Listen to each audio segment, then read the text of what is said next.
Olá, boa noite. Governo americano recua e retira Alexandre de Moraes e esposa da lei de sanções, da lei Magnitsky. O ministro do Supremo foi punido por conta de julgamento da trama golpista do ex-presidente Jair Bolsonaro.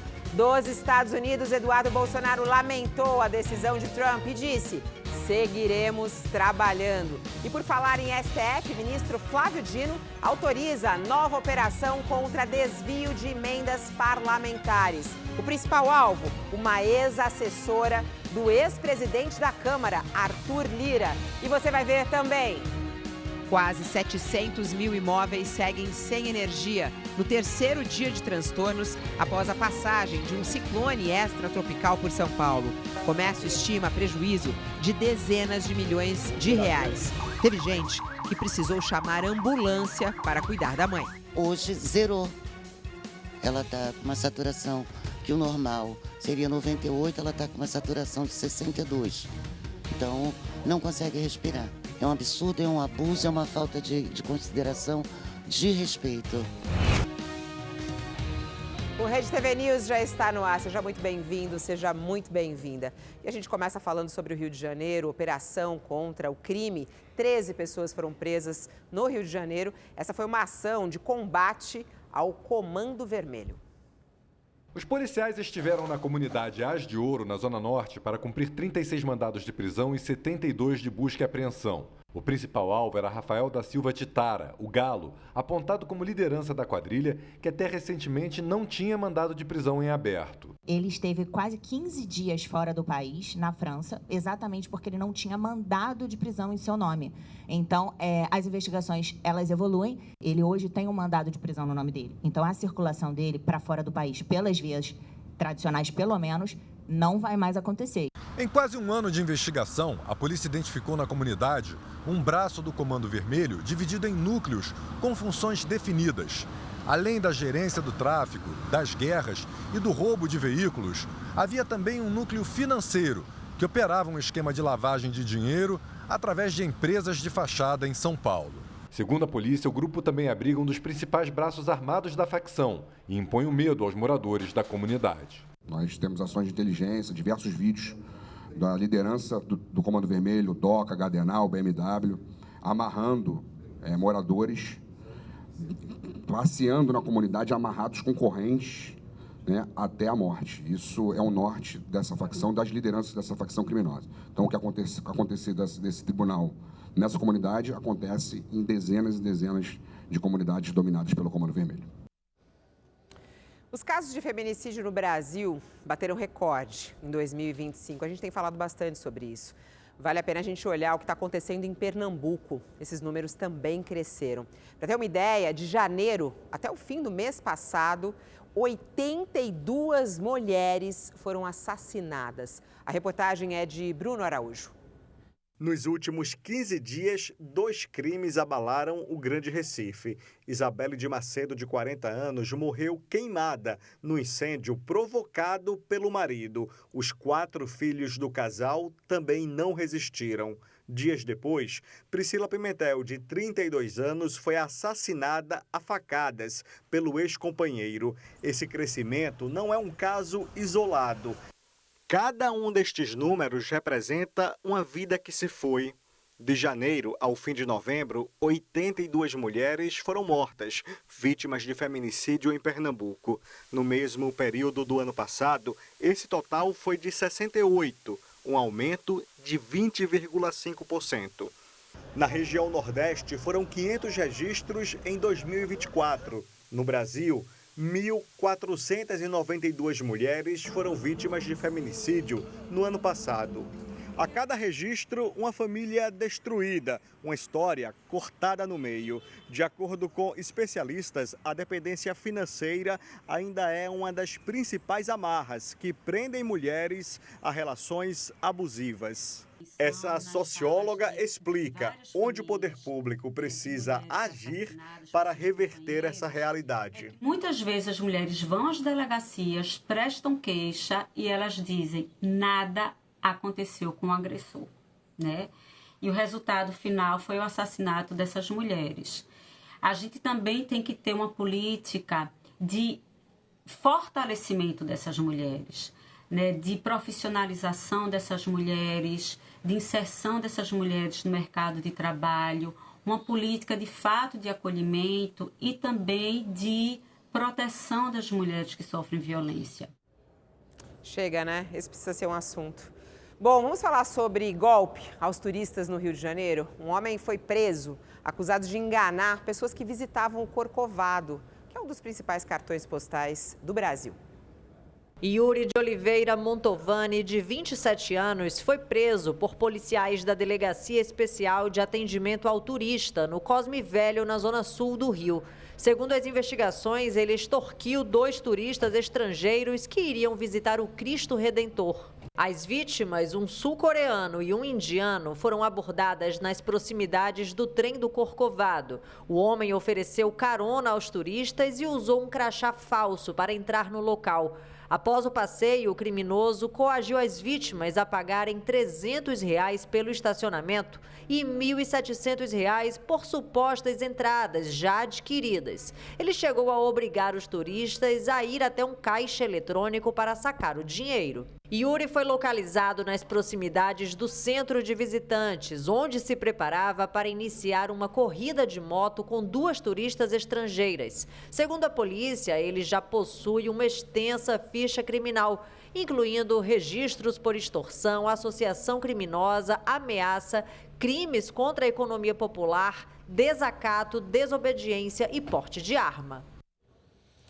Em São Paulo, o caos continua. Gente, é o terceiro dia que o paulistano está enfrentando falta de energia, queda de árvore, o trânsito está insuportável na capital paulista, tudo por causa da passagem de um ciclone extratropical. Mais de 700 mil imóveis ainda estão sem luz. Bom, a Jordana já está conosco aqui na tela, que está enfrentando essa pauta aí já há 3 dias. Jordana Langella, como é que tá? Hoje está um pouco melhor ou ainda há muita coisa a ser resolvida em... Boa noite. Boa noite, Fabiola. Sim, terceiro dia consecutivo de caos aqui na capital. E hoje a situação é um pouco melhor que a dos dias anteriores, mas ainda há muita gente sem energia aqui na capital. O número de imóveis sem luz tinha caído, mas voltou a subir depois de uma forte chuva que caiu aqui na capital paulista no final da tarde. Segundo a Enel, são 714 mil imóveis sem energia em São Paulo e também na região metropolitana. Aqui onde nós estamos, na Pompeia, na Zona Oeste, apesar de ter luz aqui na rua, dentro das casas, dentro dos apartamentos, a escuridão permanece. E olha só, aqui os semáforos permanecem apagados, sem funcionar, o que, claro, prejudica o trânsito aqui na região. A boa notícia é que depois de muitos voos cancelados, tanto no aeroporto de Guarulhos e também no aeroporto de Congonhas, a situação foi normalizada para os passageiros. E olha só, Fabiola, em meio a todo esse caos, um funcionário da empresa, da concessionária responsável pelo fornecimento de energia, foi preso em flagrante, suspeito de corrupção passiva. Ele teria pedido dinheiro para restabelecer a luz em um comércio ali da região da Zona Sul de São Paulo. E o prefeito de São Paulo, Ricardo Nunes, criticou a Enel e disse que depois de 3 dias da chegada do ciclone extratropical, mais de 10% da população permanece sem luz e que esse número é de 1% na comparação com as outras concessionárias do estado. Ele também disse que não é verdadeiro que há 1.500 equipes atuando, trabalhando na cidade. E um outro problema enfrentado pela população, Fabiola, é o problema das famílias, né, que têm familiares doentes, que precisam da energia elétrica para fazer o tratamento e estão passando por uma situação bastante delicada. Vamos conferir na reportagem a seguir. A dona Iraci trata um problema pulmonar e depende de um concentrador de oxigênio elétrico para sobreviver.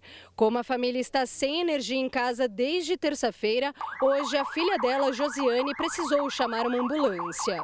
Hoje zerou. Ela está com uma saturação que o normal seria 98, ela está com uma saturação de 62. Então, não consegue respirar.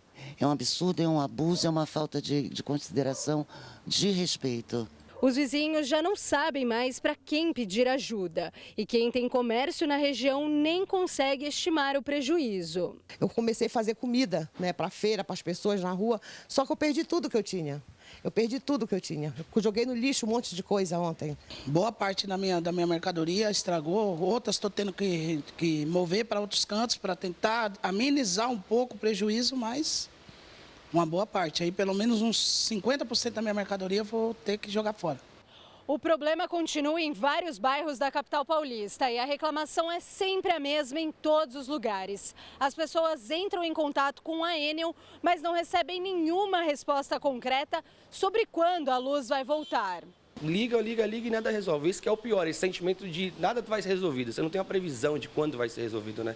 Acho que esse é o pior sentimento, fora todo o prejuízo, fora os outros detalhes que deixa a gente bem chateado, né? Esse prédio recebeu o atendimento da empresa que fornece energia elétrica, mas para surpresa do síndico, a visita não era para restabelecer a luz. A Enel veio para cortar a energia de um morador. Para estabelecer a energia, continuamos no apagão. É brincadeira, né? A gente já está com Brasília, porque Brasília está fervendo hoje. Primeira turma do Supremo Tribunal Federal confirmou a decisão de Alexandre de Moraes para anular a votação da Câmara e que manteve o mandato da Carla Zambelli. Carla Zambelli cassada é a decisão do Supremo Tribunal Federal. A Gabriele Freire está conosco ao vivo e foi por unanimidade, né, Gabriele? Boa noite.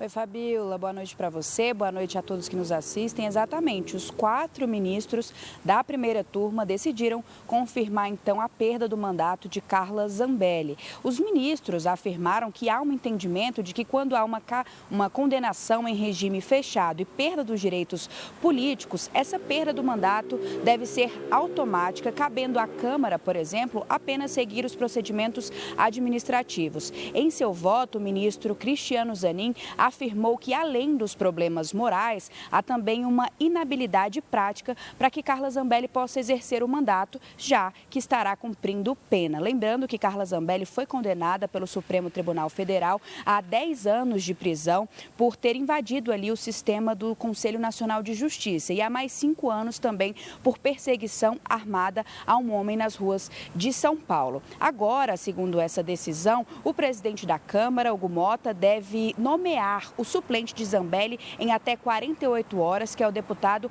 Adilson Barroso, do PL de São Paulo. Até o momento, Mota não se pronunciou sobre esse assunto. E olha, esse julgamento é mais um capítulo do embate entre STF e Congresso. Isso porque hoje também o ministro Flávio Dino autorizou uma operação da Polícia Federal contra uma ex-assessora do deputado Arthur Lira, que foi presidente da Câmara e segue sendo dos principais articuladores ali do Congresso, inclusive articulando a votação ali sobre o pedido de cassação de Carla Zambelli e Glauber Braga. Nós preparamos uma reportagem com mais detalhes sobre essa operação que aconteceu hoje. Vamos assistir.